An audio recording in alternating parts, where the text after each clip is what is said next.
नमस्कार, मैं हूं अवंतिका श्रीवास्तव। आप सभी दर्शकों का अन्नदाता कार्यक्रम में स्वागत करती हूं। किसान का जीवन बहुत मुश्किल होता है। वो अपने खेतों में लंबे समय तक काम करते हैं। उसका ध्यान सदैव फसल में ही लगा रहता है। अपनी कड़ी मेहनत की ताकत पर अपना जीवन व्यतीत करते हैं। और ऐसे ही किसानों की प्रगति के लिए हम खेती बाड़ी से जुड़ी हुई बहुत सी नई और लाभकारी जानकारियां हर रोज सुबह लेकर आते हैं। तो चलिए कार्यक्रम शुरू करते हैं। पहले देखते हैं क्या है आज के अन्नदाता में। पशुओं को परजीवियों से बचाएं, अधिक दुग्ध उत्पादन पाएं। कैसे करें ग्राफ्टिंग विधि से आम के नए पौधे तैयार।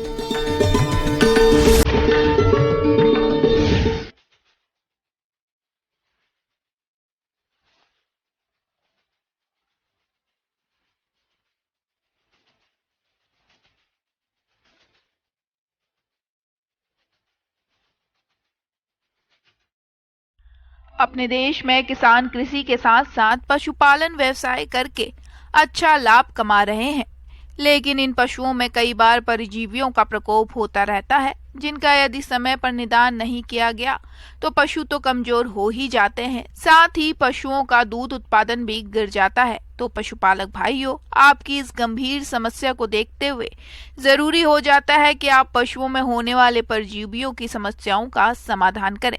तो आप किस प्रकार से करें पशुओं में परजीवियों का नियंत्रण, आइए जानते हैं पशु चिकित्सालय सामोद के वरिष्ठ पशु चिकित्सा अधिकारी डॉक्टर विनोद कुमार अग्रवाल से।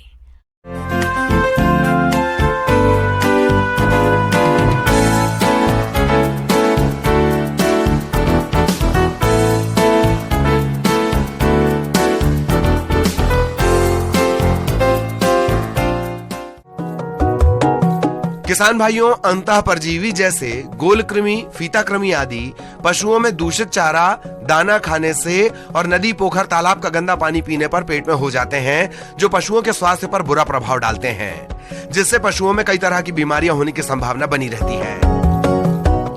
परजीवी से बचाव के लिए पशुशाला की नियमित साफ सफाई करें। हो सके तो सप्ताह में एक बार पशुशाला को लाल दवा या फिनाइल से धोएं। साथ ही चूने का भुरकाव करें। पशुओं को बरसात के दिनों में चारागाह चराने न ले जाएं। बाढ़ग्रस्त इलाकों से पशुओं के लिए चारा न लाएं, क्योंकि ऐसे इलाकों में चारा परजीवियों और अन्य फफूंद से दूषित होता है। पशुओं को चारा देने से पहले अच्छी तरह से साफ कर लें।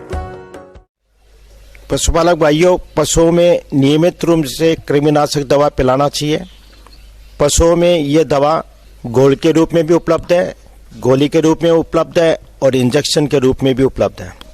तो इसके लिए निकटतम पशु चिकित्सक से संपर्क करें और जो भी पशु अपने ज्ञापन है उसको नियमित रूप से फेनबेंडाजोल जो आती है, मेबेंडाजोल जो आती है, ऑक्सीक्लोजोनाइड, ऐसी प्रकार की दवाएं जो बाजार में उपलब्ध है, उन दवाओं के नियमित रूप से हर 6 महीने में दवा देते रहना चाहिए।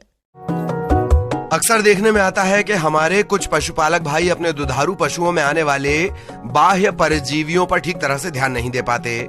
इसका विपरीत प्रभाव पशु के स्वास्थ्य के अलावा उसके दुग्ध उत्पादन पर देखने में पड़ता है। ये बाह्य परजीवी पशुओं का खून चूसकर उनके स्वास्थ्य पर प्रभाव डालते हैं, जिससे पशु कमजोर और बीमार पड़ जाते हैं।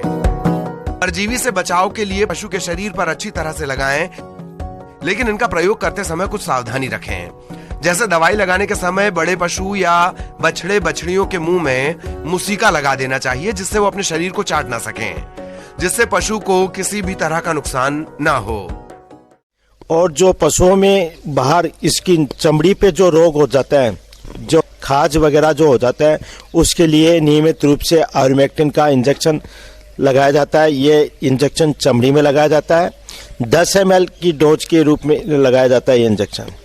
किसान भाइयों, ये इंजेक्शन गायों में मुख्य रूप से हर 6 महीने में लगाया जाता है। भैंसों में खाज खोरा वगैरह ये सब चीज़ें कम होती है। इससे न केवल उत्पादन बढ़ेगा, बल्कि पशुओं के शरीर की चमक भी बढ़ जाएगी और पशु सुंदर भी लगने लग जाएंगे और पशुओं में खान पीन भी बढ़ जाएगा। तो ये सब सुरक्षा अपन को नियमित रूप से अपनानी चाहिए और कृमिनाशक दवा नियमित रूप से देनी चाहिए।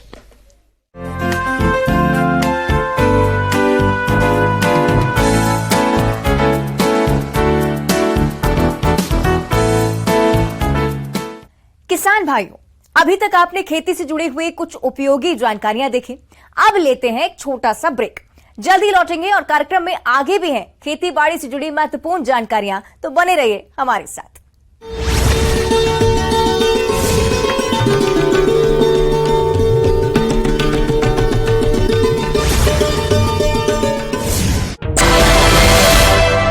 धौलपुर शहर से बीएसपी ने रितेश शर्मा को प्रत्याशी घोषित किया। रितेश शर्मा 2010 से 2015 तक धौलपुर नगर परिषद के सभापति रह चुके हैं। कांग्रेस से पूर्व मंत्री रहे बनवारी लाल शर्मा के भतीजे हैं। लाल डायरी पर सियासत मामले में बर्खास्त मंत्री राजेंद्र गुढ़ा के खिलाफ डॉक्टर महेश जोशी मानहानि का केस करेंगे। जलदाय मंत्री ने वकीलों से विधिक राय ली। नहीं सहेगा राजस्थान अभियान को लेकर भारतीय जनता पार्टी की ओर से दौसा में प्रेस कॉन्फ्रेंस की गई। भारतीय जनता पार्टी के जिलाध्यक्ष प्रभुदयाल ने कहा कि राजस्थान में अपराधों का ग्राफ तेजी से बढ़ा है। लाडनों के पूर्व विधायक मनोहर सिंह की श्रद्धांजलि सभा में गुरुवार को पूर्व सीएम वसुंधरा राजे समेत कई भाजपा नेता पहुंचे। इस दौरान वे शोक संतृप्त परिवार से भी मिले। उदयपुर वाटी के विधायक राजेंद्र गुढ़ा की ओर से कानून व्यवस्था को लेकर के सरकार को घेरने और विधानसभा में लाल डायरी को टेबल करने की कोशिश किए जाने के दौरान हुए घटनाक्रम को श्रीगंगानगर जिले के बीजेपी विधायकों ने लोकतंत्र की हत्या बताया।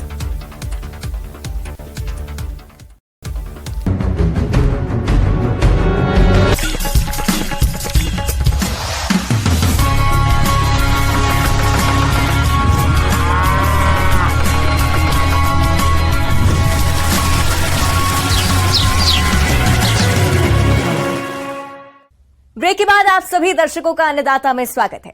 चलिए अब रुक करते हैं अगली कड़ी की ओर।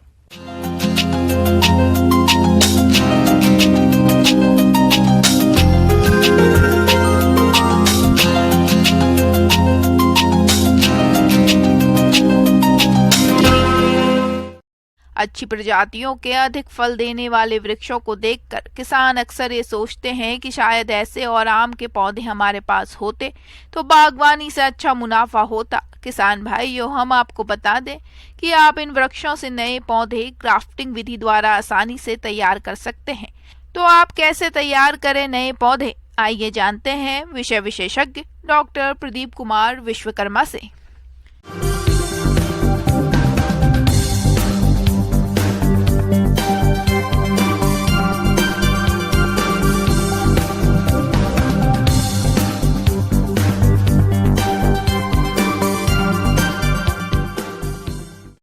जैसा कि आप आम पे ग्राफ्टिंग कैसे तैयार किया जाए, तो इसके लिए हमको 1 साल पहले से ही तैयार रहना पड़ता है कि ग्राफ्ट कैसे तैयार किया। तो 1 साल पहले हमको क्या करना है कि सारा का सारा आम का बीज इकट्ठा करना है।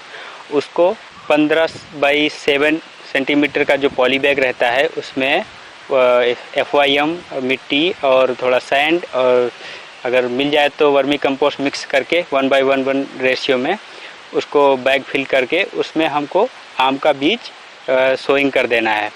आम का बीज सोइंग करने के बाद उसका जर्मिनेशन हो जाएगा और पौधा हमारा 1 साल पुराना हो जाएगा। को हमको ग्राफ्टिंग के लिए यूज करना है। तो नेक्स्ट ईयर हमको क्या करना है कि अगर पॉली हाउस अवेलेबल है तो पॉली हाउस के अंदर हमको ग्राफ्टिंग फरवरी मार्च में ही हम इसको ग्राफ्टिंग कर सकते हैं, पॉली हाउस के अंदर की कंडीशन में। अगर उस केस में हमारा रूट स्टॉक 6 से 8 महीने पुराना भी चलेगा पॉली हाउस के अंदर। अगर हमको ओपन कंडीशन में करना है तो जुलाई अगस्त में हम ग्राफ्टिंग करेंगे, जो इस समय सबसे सटीक टाइम है रनी सीजन के बाद में। वीनियर ग्राफ्टिंग में आम के नए पौधे तैयार करने के लिए चीरा लगाने के लिए एक छोटी चाकू स्केटी है। कलमों को बांधने के लिए पॉलीथीन की आवश्यकता होती है और इसके लिए हमको क्या करना है कि रूट स्टॉक को हमें 18 से 20 सेंटीमीटर ऊपर से इसको कट कर देना है। साथ में उसमें हम सॉफ्टवुड वेज ग्राफ्टिंग मेथड से ग्राफ्टिंग करेंगे, उससे हमको हायर परसेंटेज ऑफ सक्सेस मिल जाएगी। तो इसके लिए हमको क्या करना पड़ेगा कि जो मदर प्लांट है वो हमको एक अच्छा सा मदर प्लांट सेलेक्ट करना है, वो डिजीज फ्री होना चाहिए। और मदर प्लांट में हमको ग्राफ्ट तैयार करने के लिए सबसे पहले जो सिलेक्टेड ब्रांच होगी जिसको हम ग्राफ्ट करेंगे 4 से 5 महीने पुरानी ब्रांच को, और इसका हमको डायमीटर ऑलमोस्ट 2 से 3 सेंटीमीटर होना चाहिए और इसकी लंबाई हम कम से कम 15 से 18 सेंटीमीटर होना चाहिए और इसमें कम से कम 3 से 4 कलिकाएँ होना चाहिए। और इसको हम ग्राफ्टिंग करने से 10 दिन पहले इसकी पत्तियों को हम अच्छे शार्प सिकेचियर से कट कर देंगे, और ताकि इसमें न्यू शूट न्यू बड्स जो है निकलना स्प्राउट करना शुरू कर दें। फिर इसको हम सॉफ्टवुड वेज मेथड से रूट स्टॉक में वी शेप का कट लगा के, और इसको हम इन्वर्टेड वी शेप का कट लगा के हम इस रूट स्टॉक में सेट करेंगे, और उसको अच्छी से हम पॉलीथीन टेप से रैप करेंगे। और हम इसके ऊपर अगर मॉइस्चर लेवल कम है तो एक पॉलीथीन कैप करके आता है, उसको हम ऊपर से फिट कर देंगे ताकि मॉइस्चर लेवल बना रहे, और ये ग्राफ्ट हमारा 2 से 3 महीने में तैयार हो जाएगा।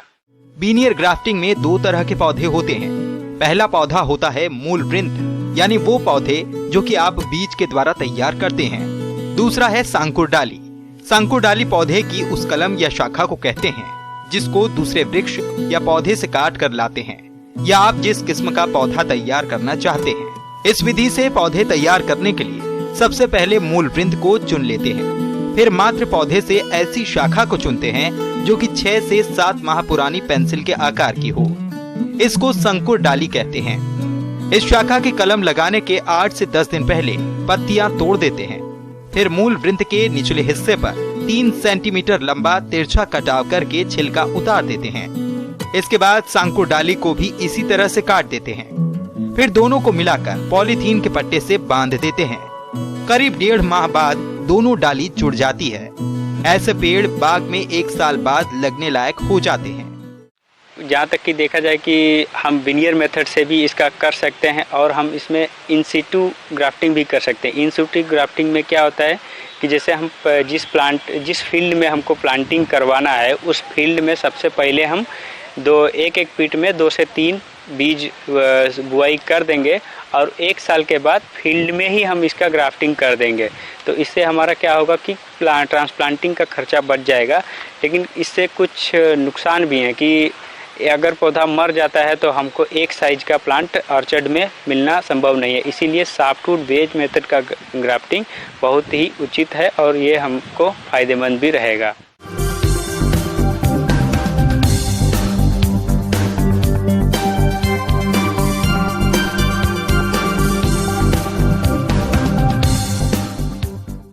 आगे और भी है खेती बाड़ी से जुड़ी हुई बहुत सी रोचक जानकारियां, पर यहां पर रुकेंगे एक और छोटे से ब्रेक के लिए। जल्द हाजिर होते हैं।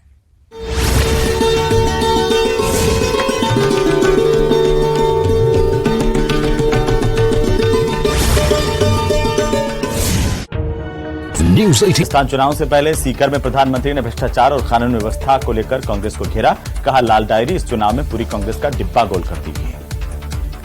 प्रधानमंत्री मोदी के कार्यक्रम से सीएम अशोक गहलोत के पूर्व निर्धारित भाषण को हटाए जाने को लेकर के बयानबाजी तेज हो गई। सीएम अशोक गहलोत ने कहा कि सरकारी कार्यक्रम से उस राज्य के सीएम का पूर्व निर्धारित भाषण अंतिम समय में हटाना मतलब संघीय ढांचे को कमजोर करने की कोशिश है। कांग्रेस महिला मोर्चा की प्रदेशाध्यक्ष राखी गौतम का प्रधानमंत्री मोदी के महिला सुरक्षा वाले बयान पर पलटवार सामने आया है। वहीं इंडिया वाले बयान पर मंत्री प्रताप सिंह खाचरियावास ने पलटवार किया। उन्होंने कहा कि बीजेपी इंडिया गठबंधन से डर गई है। साल के अंत में प्रदेश में विधानसभा चुनाव होने हैं, ऐसे में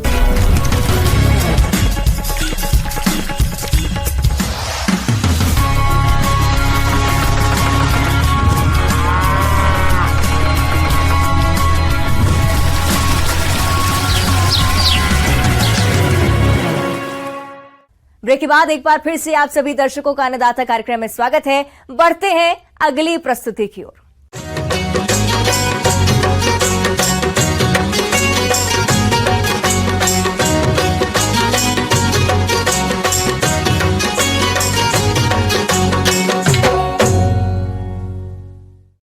अपने राज्य में किसान सब्जियों में फूल गोभी की खेती करते हैं, क्योंकि जिस समय ये फसल तैयार होती है उस समय बाजार में ज्यादा सब्जियां उपलब्ध नहीं होती है, और इससे किसानों को अगेती फूल गोभी का अच्छा दाम भी मिल जाता है। तो अगर आप फूल गोभी की अगेती खेती करने जा रहे हैं तो इसके लिए कौन कौन सी किस्मों का चुनाव करें और रुपाई करते समय किन किन बातों पर विशेष ध्यान दें, इस बारे में जानकारी दे रहे हैं कृषि विशेषज्ञ डॉक्टर सुधीर दास।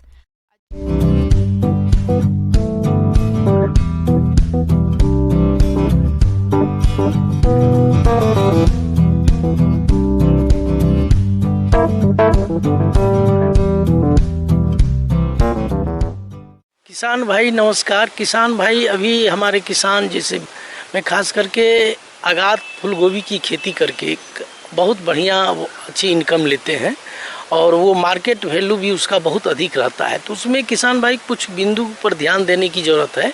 सबसे पहले तो आप जान लीजिए किसान भाई, जो अभी बरसात का सीज़न है और आगात में टेम्परेचर भी अधिक होता है, तो उसके अनुसार आप प्रभेद का चयन कर लें। प्रभेद में आगात प्रभेद में किसान भाई कुमारी है, पटना अरली है, पूसा कतकी है, पूसा दीपावली है और शंकर किस्म में भी समर किंग करके आता है। ये भी बहुत अच्छी वैरायटी है। तो इसी में से किसी एक प्रभेद का चयन करके आप खेती कर सकते हैं। खेती के लिए किसान भाई दोमट और मिट्टी होनी जिसमें जीवाश्म की मात्रा भरपूर हो। साधारण फूल गोभी की खेती अच्छी जीवाश्म वाली उपजाऊ विभिन्न प्रकार की भूमियों में भी की जा सकती है, लेकिन फूल गोभी की अगेती किस्म की खेती के लिए बलुई दोमट मिट्टी वाली भूमि उपयुक्त होती है। इसके अतिरिक्त भूमि भी अच्छी जल निकासी वाली होनी चाहिए, जिसमें जल भराव की समस्या न हो तथा उत्तम जीवाश्म वाली मिट्टी हो, जिसका pH मान 5.5 से 6.8 के मध्य होना चाहिए। खेत की जुताई 2 बार मिट्टी पलटने वाले हल से करें। इसके बाद 2 बार कल्टीवेटर चलाएं और प्रत्येक जुताई के बाद पाटा अवश्य लगाएं। क्योंकि अभी बारिश का मौसम है और ऐसे में पौधों की रोपाई के लिए उठी हुई क्यारियां जरूर बनाएं। तभी आपका गोभी की फसल अच्छी होगी। और उसके लिए किसान भाई जब आप पहली जुताई में कंपोस्ट का प्रयोग करें, पहली जुताई के समय ही आप किसान भाई 150 से 200 कुंटल प्रति हेक्टेयर कंपोस्ट का प्रयोग करें और अंतिम जुताई जब करने लगते हैं तो उस समय नाइट्रोजन फास्फोरस का प्रयोग करें। नाइट्रोजन जो है किसान भाई 120 kg प्रति hectare, 80 kg phosphorus, 80 kg potash की जरूरत पड़ती है। तो नाइट्रोजन की आधी मात्रा और फास्फोरस और पोटास की पूरी मात्रा अंतिम जुताई के समय खेत में बराबर मात्रा में छिड़काव करके आप जुताई करते हैं, पाटा के साथ जुताई करते हैं। किसान भाई ये जान लें कि बोरन का भी कमी होता है, खास करके फूल गोभी में तो 10 से 15 किलो बोरन और 1 से 2 किलो मोलिडेनम प्रति हेक्टेयर के हिसाब से प्रयोग करें। फूल गोभी की खेत में रोपाई जून से जुलाई के माह में करें। फसल को रोग और कीटों से बचाने के लिए रोपाई के पौध को उपचारित जरूर करें। इसके लिए कार्बेंडाजिम 2 ग्राम दवा का प्रति लीटर पानी की दर से घोल बनाकर 10 से 15 मिनट तक पौधों को जड़ों को डुबा कर रखें। इसके बाद खेत में उठी हुई क्यारियों पर पौधे की रोपाई करें। उसके बाद किसान भाई अब जब नर्सरी तैयार कर लिए हैं या नर्सरी जब लगाते हैं, जून से जुलाई इसका सीजन होता है और रोपनी जुलाई से अगस्त तक करें। तो इस हिसाब से आप खेत की तैयारी कर लें। खेत की तैयारी करने के बाद 45 सेंटीमीटर का जो है रो रखें कतार से कतार, और उसी कतार पर 30 सेंटीमीटर की दूरी पर आप पौध का रोपण कर दें। और ये पौध का रोपण शाम के बेला में करें। फूल गोभी के पौधों को अच्छे से विकास करने के लिए नमी की आवश्यकता होती है, इसलिए इन्हें अधिक सिंचाई की जरूरत होती है। इसके लिए खेत में पौधों की रोपाई के तुरंत बाद इसकी पहली सिंचाई करें। मिट्टी एवं मौसम के आधार पर इसके पौधे की सिंचाई करते रहें। बारिश के मौसम में इन्हें जरूरत पड़ने पर ही पानी देना चाहिए। पौधरोपण के 4 से 6 सप्ताह पश्चात पौधों पर मिट्टी चढ़ा दें, जिससे फूलों के भार से पौधे टेढ़े ना हो जाएं। अगर इस तरह से बताई हुई बात पर आप करते हैं तो जो ये आगात जो फूलगोभी खेती करते हैं तो मार्केट में पहले आता है और 125 से 150 कुंटल आपको प्रति हेक्टेयर के हिसाब से आपको मिलेगा और इनकम अच्छी मिलेगी।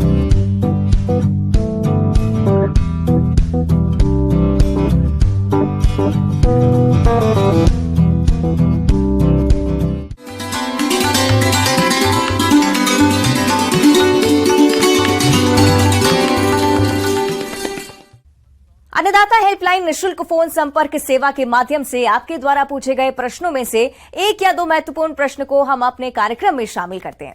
इसी के तहत आज का चयनित प्रश्न और उसका जवाब इस प्रकार है। आज के अन्नदाता हेल्पलाइन में जिस प्रश्न को कार्यक्रम में शामिल किया गया है उसे पूछा है ग्राम अरनिया, जिला जयपुर के किसान शोभित कुमार ने। आप क्रॉलर मुर्गी के पालन पर संपूर्ण जानकारी चाहते हैं तो शोभित कुमार जी आपकी जानकारी के लिए प्रस्तुत है कार्यक्रम का यह अंश।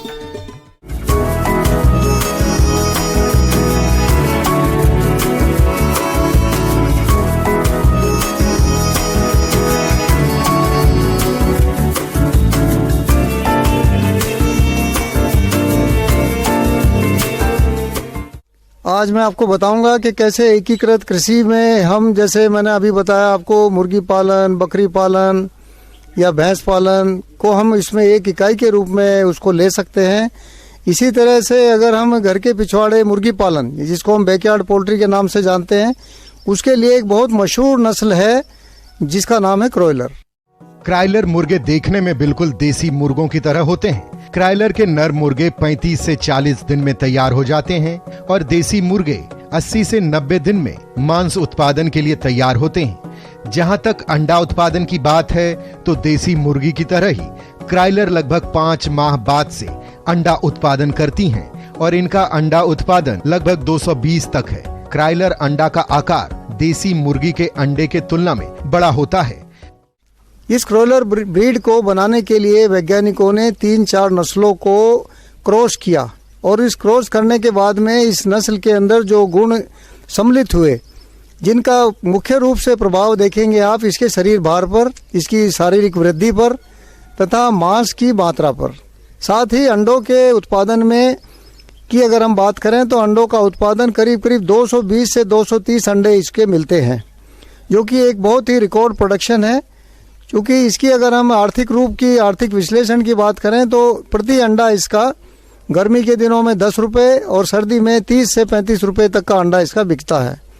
तो 220 से 30 अंडे अगर एक मुर्गी देती है तो ये एक बहुत ही महत्वपूर्ण रिकॉर्ड माना जाएगा, क्योंकि जो हमारे अंडा उत्पादन की जो सबसे अच्छी नस्ल है जिसका नाम है व्हाइट लेगहॉर्न, उसका एक अगर हम रिकॉर्ड उत्पादन की बात करें तो 300 या 302 अंडे या 300 तक जो अंडे हम मानते हैं, उसकी तुलना में अगर ये 220 अंडे देती है और जिसका जो बाजार में भाव है, यानी आप ये मान लीजिए ऑन एन एवरेज अगर 20 रुपये का अंडा हम मान के चलते हैं तो व्हाइट लेगहॉर्न की तुलना में ये बहुत ही लाभकारी सिद्ध होगी। जिसका मुख्य कारण है कि व्हाइट लेगहॉर्न के लिए आपको 12 से 15 टीके लगाने पड़ते हैं, लेकिन इन बैकयार्ड बर्ड्स की अगर हम बात करें तो इनमें 3 से 4 टीके ही सफिशिएंट है। अगर अंडा उत्पादन को देखते हुए क्रॉयलर मुर्गे की तुलना व्हाइट लेग हॉर्न मुर्गी से भी करें तो व्हाइट लेग हॉर्न का अंडा उत्पादन तो अधिक है, लेकिन इनके प्रबंधन पर खर्च आता है, जबकि क्रॉयलर के प्रबंधन पर खर्च कम आता है। इसी तरह मांस उत्पादन के लिए क्रॉयलर का पालन करते हैं तो इनमें ब्रायलर मुर्गियों की तुलना में बीमारियां कम लगती हैं, कम समय में अधिक वजन की हो जाती हैं, इनके मांस की डिमांड अधिक रहती है। रही बात इनके खान पान की तो व्हाइट लेगहॉर्न मुर्गी के लिए आपका जो खाने या रखरखाव का खर्चा है वो अधिक आएगा। इन मुर्गियों के रखरखाव या खान पान का खर्चा कम इसलिए आता है क्योंकि ये काफ़ी हद तक, यानी 25 से 30% या 35% तक आप घर के बचे हुए खाने, बचे हुए अनाजों के अवशेष, फलों के अवशेष, सब्जियों के अवशेष भी आप इनको दे सकते हैं। ये एक बहुत ही महत्वपूर्ण बात है कि खाने के ऊपर का अगर खर्चा हम बचाते हैं तो हमारी आमदनी और अधिक बढ़ती है। क्रॉयलर मुर्गियों के आहार प्रबंधन में लगने वाले खर्च को कम करने के लिए इनको खुली जगहों में भी छोड़ सकते हैं, जहां ये कीड़े मकोड़े, घास और सड़ी गली चीजों को खाकर आहार की जरूरतों को पूरा कर सकती हैं, या बिछाली पद्धति में बने बनाए आहार देकर इनके आहार की पूर्ति कर सकते हैं। आज बाजार में सभी तरह के तैयार किए गए आहार उपलब्ध हैं, या आप चाहें तो घर पर भी आहार तैयार कर सकते हैं। एकीकृत कृषि के लिए यानी इंटीग्रेटेड फार्मिंग में अगर आप कभी कोई एक यूनिट पक्षियों की यानी मुर्गियों की लाएं तो बैकयार्ड बर्ड जैसे प्रतापधन की मैंने बात की, या निर्भीक की हमने बात की, या मान लीजिए कड़कनाथ की बात करी, उसी तरह से आप क्रॉयलर नस्ल को भी आप रख सकते हैं, जो कि ये एक बहुत ही महत्वपूर्ण नस्ल विकसित की गई है।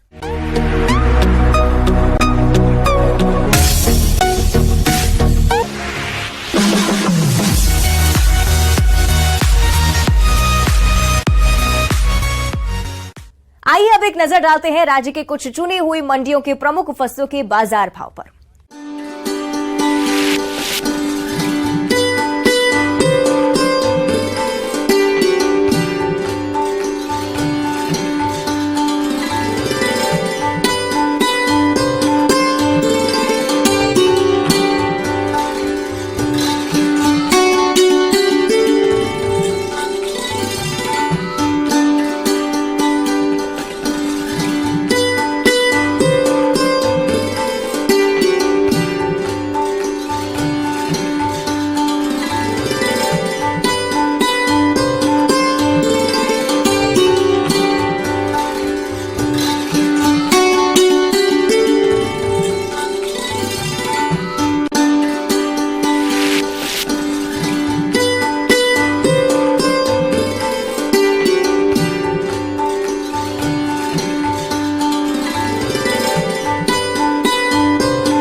भाइयों, अन्नदाता आपकी सेवा के लिए संकल्परत है।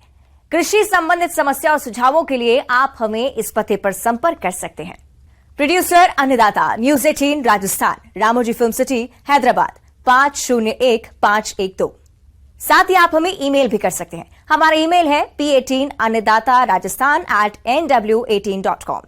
इसके अतिरिक्त आप हमें निःशुल्क हेल्पलाइन नंबर 1800-889-2163 पर सोमवार से शनिवार सुबह 10 बजे से शाम 4 बजे के बीच संपर्क कर सकते हैं। किसान भाइयों, अब समय हो रहा है आपसे विदा लेने का, तो हमारी अन्नदाता टीम को दीजिए इजाजत। कल फिर आपसे मुलाकात होगी कृषि संबंधित कुछ और महत्वपूर्ण जानकारियों के साथ। नमस्कार।